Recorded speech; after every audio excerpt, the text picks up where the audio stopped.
What is up, fellow sickos? The post-mortem train rolls on / offseason look-ahead train rolls on because we're not just talking about playoff teams. We're going to go into each and every team and kind of look at their offseason. Let's get into it. The Phoenix Suns, Grant, who, as we record this, they still do need to hire a new head coach, but they could be, get ready to do a victory lap here, inside of $10 million from ducking the second apron if they decline Vasilij Micic's team option and they waive Cody Martin, whose salary is non-guaranteed. Let's kind of start here. How much of a priority do you think that, given all the things that Matt Ishbia said, how much of a priority, knowing we'll get to the Kevin Durant stuff, the Devin Booker extension stuff, do you think it's going to be a priority for them to get out of the second apron leading into next year? I mean, shouldn't it be just because that would unlock a few of your roster building options, right? You can aggregate under the second. I feel like we're a year into this and I can't remember. Being able to trade the draft picks is like just like it doesn't matter because they don't have any. I guess it. I mean, it should be. Will it be? I don't know. I mean, what's your read on it?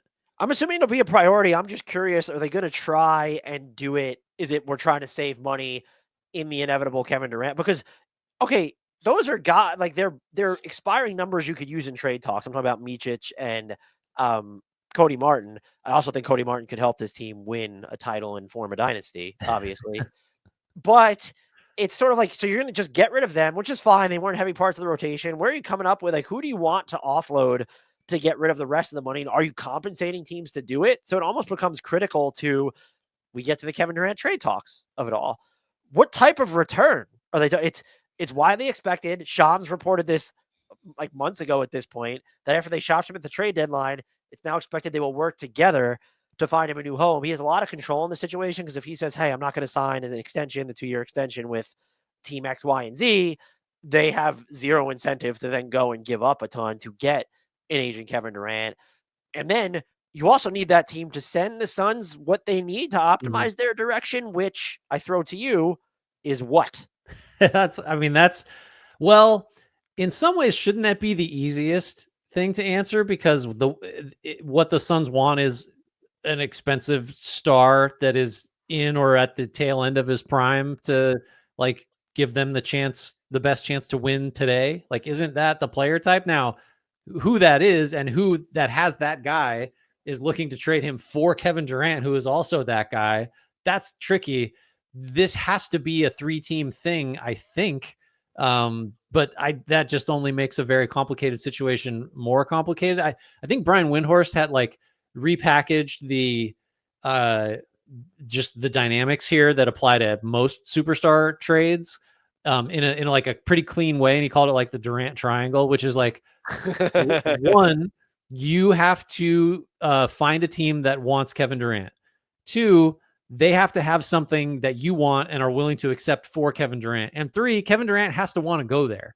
And so it's just like, how tiny is the eye of that needle? Like that it's going to be very difficult, but they have to trade him. They must. So like, I think it's going to be one of the most fascinating angles of the offseason to see, and I'll phrase it this way, but I don't know if it'll end up being true because it only takes one, but to see what Phoenix is willing to settle for in moving Durant, because I think Phoenix's options will be like decent and then bad. There's no like, oh, no brainer return for KD out there. I don't think. I would be shocked if the Phoenix side of this trade ended up looking like, if we, come on to talk about it and we're like, pretty good job by the Suns. Like considering pretty good. I don't think that's what we're going to say. Do you think it's harder or easier for them to get to a point where we or the outside world will be okay with the Kevin Durant trade, knowing that unless they're trying to get picked, like you mentioned, the third team to get picks to reel in a big name, does it make it harder or easier that they would probably be willing to accept, I would assume, substar players as part of the return because they want to flesh out their rotation and still compete around Devin Booker next year? So does it make it harder or easier that they might be willing to take back like a handful of good players? Like rather than, because I don't think they're going to get a star for KD. And I would also question, like, what is the level of pick equity you're getting that you could then turn around and acquire a star if you think you're going to do involve a third team or make a deal later? Yeah, I mean, my assumption would be, but put everything else aside, do you think if Phoenix wants a star, don't you think, like, if they could choose any return for Durant, or are you saying you think they might actually prefer like 3 rotation guys, one of whom's a starter, and like some picks? Do you think they would I'm just prefer wondering that? if that's what they have to settle for, because how do you get a star I don't think you using can. just I think that's that's what's my point. And hard. so it's then, Okay. if you can't get a star for Kevin Durant, I think there's a case to say they might as well just settle for other teams' draft picks. And okay, Devin Booker, maybe he stays, maybe you look at moving him, but they're not going to do if Devin Booker is there, which the indications are he's eligible for an extension for 2 years, about 150 million. Everyone expects him to sign it. And I'm just kind of like, I might wait so that he could tack on like more years next year to it. But if Devin Booker is there, you're going for it insofar as that's like even possible with what remains. So Yeah. I don't think it, to me, going though, we're going to break Kevin Durant up into 2 or 3 rotation players rather than picks that might help. Like, what is it going to help you offload salary at the trade deadline, like that other trade did this year where they broke it up into 3 draft picks and then Yeah. they traded a pick to get off Nurkic? Man, I mean, I guess one silver lining is that they were so disappointing and so seemingly like broken this year that you could, like, say you're Booker, you might just have a better year with those 3 role playing guys coming on in Durant's place and a coach that everybody seems to. I mean, Booker might just be like, any other coach I'll be happier with. So, like, from Booker's perspective, he might be fairly satisfied with an seemingly unsatisfying trade return for Durant, just because like the vibes might be better. The team might win more games in spite of losing the best player in the deal, just because, like, I don't know, they still have Booker, they still have, a handful of guys that are real NBA players. So, but yeah, that's not really answering the question about like what they should target, Well, how they can get anything. if this offer was on the table, I'm not even advocating for this team in question to do, and I think there need to be other things to fill out. Would you do Kevin Durant for, it's a first round pick that's not going to convey until like 2031, Peyton Watson and Michael Porter Jr. as like the baseline of the deal? Who actually Um, better? Who says no to that as the y- bones of a deal? well, so I thought about it first from Phoenix's perspective. I think I'm probably doing that. Wow. Just I don't know what you're gonna do, how you're gonna Which do it's all better. wild cards at that point, which is just, Yeah. so I don't, I If honestly you're don't even have Denver, an opinion on it. you better do that if you're Denver, right? Like, you're just swapping out Porter Jr. for Durant, and like we can get someone I mean, to Peyton play Watson too. Watson Yeah. 7 minutes a game or what, 15 minutes or whatever. The only thing that would worry me aside from Kevin Durant's age, I mean, anyone playing aside like Jokic, and like think about Imagine like the shots. imagine Murray too. Yeah. Just like like who was what OKC did to them like at the beginning of the series? It's, well, you can't, if you go after Murray, like it's going to come at the expense of probably Jokic or like the Durant coverage. I would just be worried about the 3-point volume. Maybe it's easier around Jokic for like, but I understand they've built an efficient offense without being predicated on 3-point volume. Now you're going to take your best high volume 3-point shooter and replace him with a modest volume 3. It would just be something to think about. Something to think. I'm still doing it. I'm I'm probably good. still doing it Your too, but defense gets better with the late 30s Durant in there over Porter Jr. probably. Maybe your backup, maybe with him and Gordon as the 4-5, your interior defense is just do you like think the fine. Suns would do it though? My first reaction was yeah, because I just don't know what else. Like, you're better at this than I am by a factor of like 100. But as I sit there trying to put together like what's the best the Suns can hope for in a Durant trade, if we assume Houston's just like, we're good, we're not getting involved. Like, I don't know what's going to be better than a first rounder, like a clear starter that's fairly young and a rotation guy. And also, it's kind of, maybe there's a team that's willing to include more pick equity because Peyton Watson's extension eligible. So it's, oh, we have to pay this guy. Porter Jr.'s deal is coming up. Some people don't even like that contract right now. Mm-hmm. But let's say the Heat are willing to put 2 first-round picks on the table. Like the returning, we're trading Kevin Durant for Jaime Jaquez and Terry Andrew Rozier. Wiggins. Or wait, yeah. So it's, I think you're right that if we come up, when we inevitably record, I don't think it'll be an emergency because we'll all expect, maybe it'll be a team that comes out of the woodwork to get Kevin Durant, but I could see us just being, oh, all right. I'd be shocked. Wow, the Suns really killed this. And if they did, I'll be prepared to probably like lampoon the team that acquired him. I did want to get to the Devin Booker of it all because I've seen a lot of, they just need to trade Devin Booker. And the move is you contact Phoenix, you contact Houston, and you get your picks back. Yep. Now, I'm not saying I would be opposed to that. But what I am saying is I don't think it's that simple because you know where your pick is going to wind up this year. Let's say that one's on the table coming back from Houston. But like you've kind of positioned yourself to have a choppy rebuild because you can get your 2027 pick back but not your 2026, and you can get your 2029 pick back but not your 2028. What are you supposed to do now if Houston is saying we're going to also give you a cornerstone around which to build? And I think the names would be like Şengün, Jabari, or Amen Thompson. I don't think they'd give up Amen Thompson in a Devin Booker trade. No. And I think you also look at it as, even if they would, you'd prefer to just give up more assets to not have to do that. So just where do you land on that? I think I guess what I'm getting at is, well, I'm not opposed to it. I think it's a more detailed discussion than some people are just, no, you need to trade Devin Booker, get your picks back. And it's, if you were telling me they were going to get successive picks back, like the next 3, all right, now let's talk about like what in theory Milwaukee could do if Giannis went to Portland. Like you could regain control over your next 3 picks, or not your next 3, but I think 27, 28, and 29 or 28. What you want is immediate control over imminent drafts so that you can tank quickly and get like back in a position in 2 years where everybody's happy again. And failing that, you at least want the successive picks back to where, okay, like if they could get back 28 through 30, maybe that's more of a discussion than 20, 25, where they already know it's going to be 27 and 29. Yeah. I think I'm not of the mind that it's like you just, well, I don't know what if I knew I could just get everything back that Houston has of mine for Booker with like, I don't think Thompson is realistic, but like a couple players, I think that is the really, like, if you just look at the options ahead of the Suns and like, how do we make the best of this? I think that's probably still the way. If you're going to be totally cold and callous about it, it sucks that Booker seems to want to be there and that like he didn't design any of this. Like he woke up and suddenly the team that was in the finals and won 60 whatever games was just not there anymore. That's rough for someone like, it's old fashioned, but it's like, it's nice when guys stay with teams for a long time still. That's a cool thing. I just don't know what the way forward is if you're not willing to trade him, because we just talked about how thorny getting anything for Durant's going to be. And you could hurt yourself by being too lasered in on, we need to be good around Devin Booker, and then pass on maybe a more draft pick focused return that would have helped you, like sort of relaunch your existence. And how good can you be around Devin Booker with the other constraints that Phoenix has? Like Beal is still there. That's still a massive problem and just a huge like suck on your salary cap.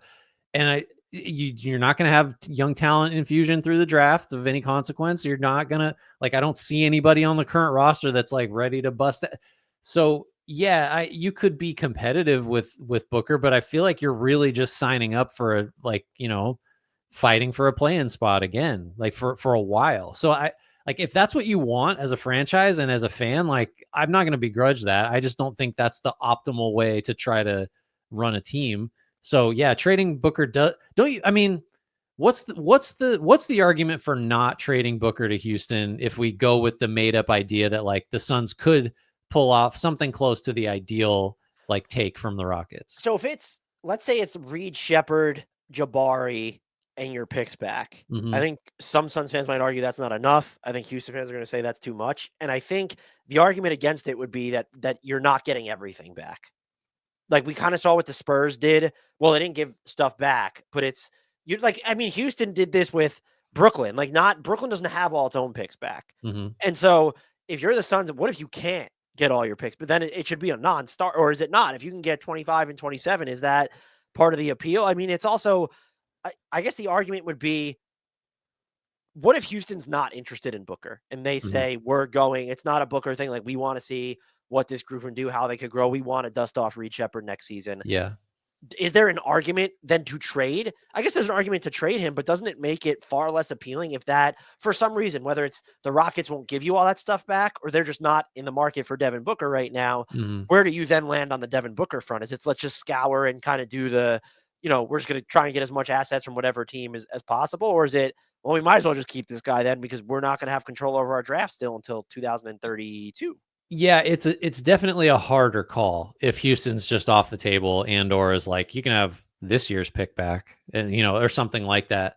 I I don't know. I'm not sure that makes it really close because at that point, we're assuming they're trading Durant regardless. So the team is, I don't know, different. I don't know if it's better. Maybe it has another pick coming in from that deal.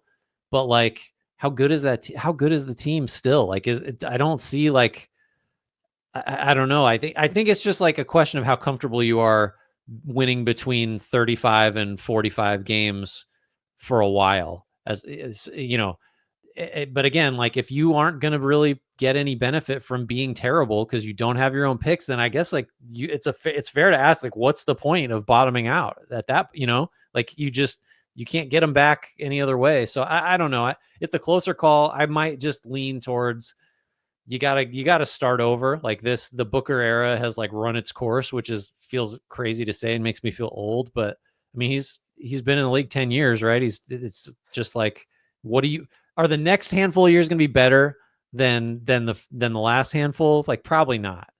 Do you know what course I wondered if this would even be on the table? So I think it's Washington is the one that has control over their 26 first rounder, right? With the swap, like they have the initial swap, I believe. I Sure. Well, let's go with it. They're the first team that comes up. So 2026 first round pick to Washington, Orlando, Memphis, or Charlotte. They've as Zach calls, they've Horcrux that thing. It's been Horcrux so many times. Could you do something like if the Bucks sent their first, they could trade one distant first round pick. I think in 2031 or 2032. They sent that to Washington to send those swap rights back to Phoenix, and then you're flipping Bradley Beal for Damian Lillard. So the Suns now have their gap year. They can tank their hearts out if they want. Maybe they're still moving Kevin Durant. They get off Bradley Beal's no trade clause. Milwaukee keeps Giannis and has someone who's immediately going to play rather than Dame, who maybe he plays at some point next year, but he's probably not going to play much. Yeah. Who's the team that says of all that? And it just came to me, so I'm not going to be offended if you're like, that's insane that just came to you. First of all, that's pretty good. So the Bucks are paying basically the only first that they can trade to turn Lillard into Beal.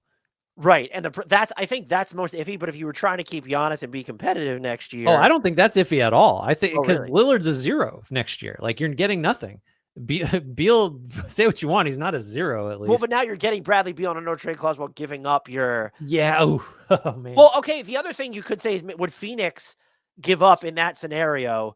Like they have those other they have the 2025 pick that'll be number 29 or whatever. Would they send that out to grease the wheels, or one of those they could trade one in 28 or 29? I believe it's not their own. So if I'm Phoenix, if I'm trading Kevin Durant anyway, I'm absolutely considering it. I get my pick back for 1 year, and then what you've done is you've now kind of opened the door. Like if you have to move Booker next summer, maybe Houston wants in. You still control your 27 pick. I don't know if that's stupid. Again, when it comes to the moment, I haven't had time to think about it, but I don't know if I'm Washington, maybe but I'm kind of like, no, like a really distant Milwaukee pick at this point with Giannis getting up there, and we've already seen the fragility of Milwaukee. I don't hate it. Well, and just from the Sun side, you get off of Beal, which is like, it's next year's 53, 57 on a player option in 20. Like this could go on like for a while. And, honestly, if I'm Phoenix, I know I mentioned I might include one of those like that number 29 first year. I might include other stuff too to make this work, just to have that, like having your control of your own pick. Like that'd be monstrous. I mean, we spent most of this time talking about Durant and Booker, and like the Beal contract is, I think like this is some hot take. Like that is still just such a hindrance to ever turning this around. It is. And I will say I was wrong in the moment, because I said when I looked at the value that went out, I was like, maybe the fit's not super intuitive, but you weren't going to get more value for this. And in retrospect, the value would have been you're not married to this contract. You're stuck. The cardinal sin, though, is, and I don't think James Jones, if I had to guess just based off how James Jones assembled the team, it's not on him. The cardinal sin was not negotiating in the Kevin Durant trade. Sure. You let Brooklyn ask and gave them whatever they wanted. Yeah. And that's the cardinal sin. We've spent a lot of time. I guess it's like, what is the biggest need? Like if you're trying to fill needs via trade, whether it's with those first or in a Kevin Durant trade, like is it two-way wings? Is it you want a big who can like a supercharged Oso, like something like a big who can make decisions that plays next to Booker? What is it like? What are you? Do you want like an actual floor general in here? I think it's Tom Izzo, and I think Ishbia is going to pay him $75 million a year to come coach the team because he has a Michigan State tie, and that's all that seems to matter in their decision making. I mean, I think you listed out most or all of the good options. Yeah, I'm like, which one? You're like, yes. All of them. I mean, okay, if you had to pick one thing, I think what might make me feel better about the Suns, like just floor and like baseline functionality, is like a high end starting center who's gonna like control the paint defensively, have some lob gravity, and just like can't like I don't know who that is. I don't know how they get him. Something like that feels like it could organize the team in a positive way. I almost agree, but I think the world of Devin Booker as a passer, but like I don't trust anyone on this team to capitalize on a lob threat. And so I'm kind of thinking like in the Okay. Oso vein of get it to him on the short roll, Yeah. bounce pass, whatever, sure. So it might still be a center. I just wonder if it needs to be more dynamic than what you just outlaid. Yeah, I mean, which is like, sure, of course, that's not great that it might have to be that. It might have to be more dynamic. I mean, like, are we just also back to like, we can't have Booker and Beal and whoever they get back for Durant just shouldering this crazy playmaking load. We need a point guard again because Tyus Jones's deal is up, and it's just like, well, who's going to fill that role? Like, I mean, And you're only, if you are in the second apron, you're working with minimums. And at most, they might be able to work with the mini mid level, which just, even when we liked them, like, remember when the Clippers got John Wall? We were like, oh, all right. right. Good use of it. Very rarely. I mean, Denver's like Dario Saric, Reggie Jackson. Like those signings just aren't. You sometimes get more traction out of the minimums. Like Russell Westbrook in Denver's been better than the Reggie Jackson experience. So I mean, I'm personally ready for Micic just to be the starter for 82 games. I feel like that's the way we're headed. Well, they're going to probably decline his team option to duck the apron. I don't bring know him back on the minimum. I don't know what this team is going to do. They have a ton of needs, not many mechanisms to fill them. I think that they're going to view, to kind of wrap this up, I think that they're going to view the Kevin Durant trade as the vehicle through which they check as many of the like current roster void boxes as they have. Maybe they'll look more so at, can we turn this into a high end guy? Or maybe they will. Maybe I'll be most surprised if they prioritize draft equity. Maybe if he goes to Houston, maybe that's not as surprising, but yeah. Yeah, I think reading most of the comments, I think that's coming out of the Suns and Ishbia specifically. I feel like that's the hierarchy is like, if they could pick, it would be superstar as good as Kevin Durant so we can win a championship this year. Down a couple levels, like actual rotation guys that could help us not suck. And then below that is like, I would like some distant draft equity because we're playing the long game. Like that's just, that's not the way they want to go. All right, that's going to do it. Thanks everybody for listening, for watching. If you have not already, please remember to rate, review, and subscribe. If you're watching this on YouTube, give us a thumbs up, leave us a comment there. Join our Discord. Links for that are in the YouTube and podcast description. Tell your friends, tell your enemies. Shouts, Frank Ntilikina. Apologies, Jared Allen.